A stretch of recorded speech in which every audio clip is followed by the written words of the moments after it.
The dollar collapse will be the single largest event in human history. This will be the first event that will touch every single living person in the world. All human activity is controlled by money. Our wealth, our work, our food, our government, even our relationships are affected by money. No money in human history has had as much reach in both breadth and depth as the dollar. It is the de facto world currency. All other currency collapses will pale in comparison to this big one. All other currency crises have been regional, and there have always been other currencies for people to grasp onto. This collapse will be global, and it will bring down not only the dollar, but all other fiat currencies, as they are fundamentally no different. The collapse of currencies will lead to the collapse of all paper assets. The repercussions to this will have incredible results worldwide. The dollar is the world's reserve currency. It supports the global economy in setting foreign trade, most importantly the petrodollar trade. This fuels our corporate vampires that acquires and harvests the wealth of the world. The corporate powers suppress real assets like natural resources and labor to provide themselves massive profits. The fascist statists, collectivist model provides the money into the economy to fund an ever-increasing federal government. That government then grows larger and larger, enriching its minions with jobs to control their fellow citizens. Finally, to come full circle, the government then controls other nations through the military-industrial complex. This cycle will be cut when the mathematically and inevitable collapse of the dollar occurs. In order for our debt-based money to function, we must increase the debt every year in excess of the debt and interest accrued the year before, or we will enter a deflationary debt spiral. When debt is created, money is created. When the debt is paid off, money is destroyed. There is never enough to pay off the debt because there would be not $1 in existence. We are at a point where we either default on the debt, willingly or unwillingly, or create more money or debt to keep the cycle moving. The problem is, if you understand anything about compounding interest, we are reaching the hockey stick moment, where the more debt that is incurred, the less effective it is, and this leads us to hyperinflation. There are only two actors needed for this hyperinflation: the lender of last resort, or the Fed, and the spender of last resort, the government. These two can and will blow up the system. I believe they will wait until the next crises and the whiff of deflationary depression before they fire up the printing presses. That crisis is coming very soon, at the end of the summer or fall. The money and emergency measures are worn out. The fact that none of the underlying problems that caused the 2008 crisis have been resolved.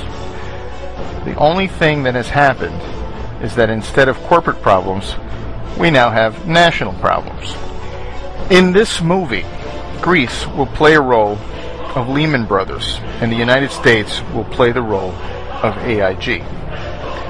The problem is there is nowhere to kick the can down the road, and there is no world government to absorb the debt yet. So this leads me to the top 5 places not to be when the dollar collapses. Number 1, Israel. This Anglo-American beachhead into the Middle East was first conceived by the most powerful family in the world, the Rothschilds, in 1917. The Balfour Declaration said that there will be a Zionist Israel years before World War II, and the eventual establishment of Israel. Israel has not been a very good neighbor to its Muslim nations, and has always had the two biggest bullies on the block at its back. When the dollar collapses, the United States will have much too much on its plate, both domestically and internationally, to worry about such a non-strategic piece of land. This will leave Israel very weak at a time when tensions will be high.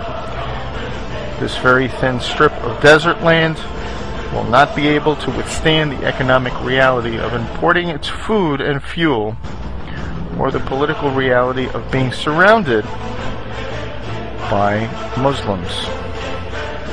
Number 2, Southern California. The land of fruits and nuts turns into battlefield Los Angeles. 20 million people packed into an area that has no water, and thus food is not good, to say the least.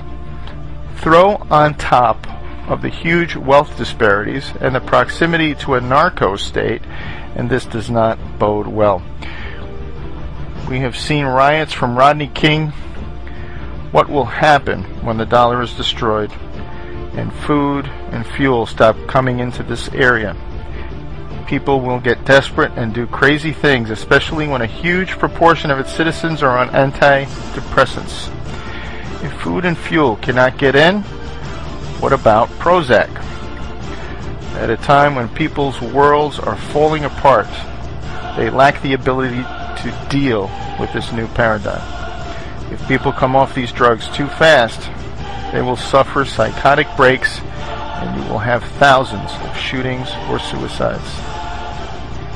Number 3, England.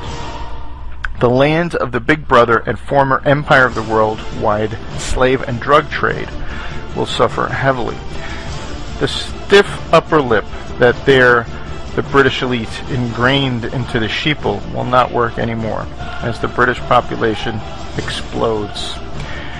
The human character will sacrifice and unite for a foreign enemy, but not if the enemy has always been the elite. The Anglo-American Empire may pull off another false flag to distract its population, but I feel this collapse will happen before they pull it off. This will make all eyes point at the British elite as solely responsible for this catastrophe.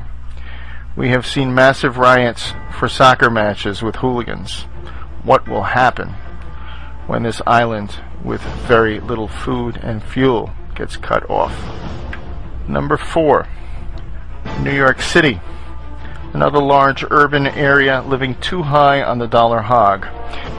There is little doubt that all of the wealth in New York City, New Jersey, and Connecticut is derived off of Wall Street wealth.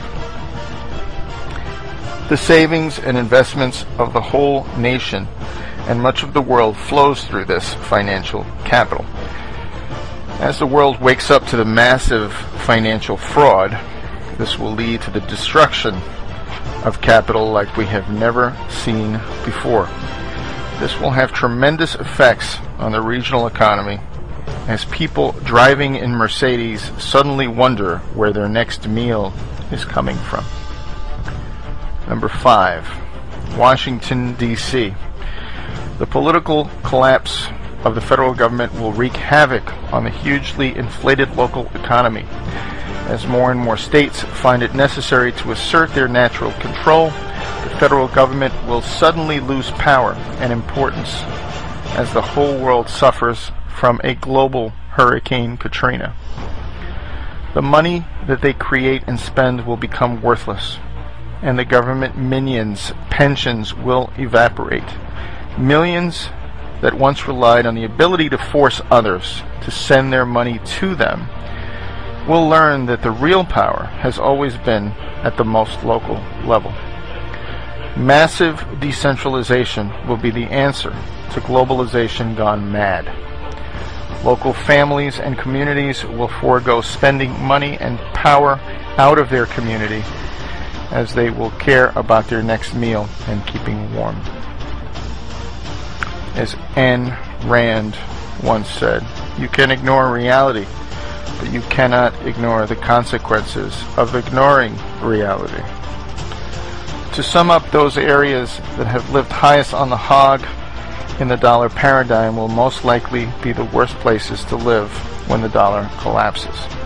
Many of you will see this video with passing interest, but rest assured, this dollar collapse is coming.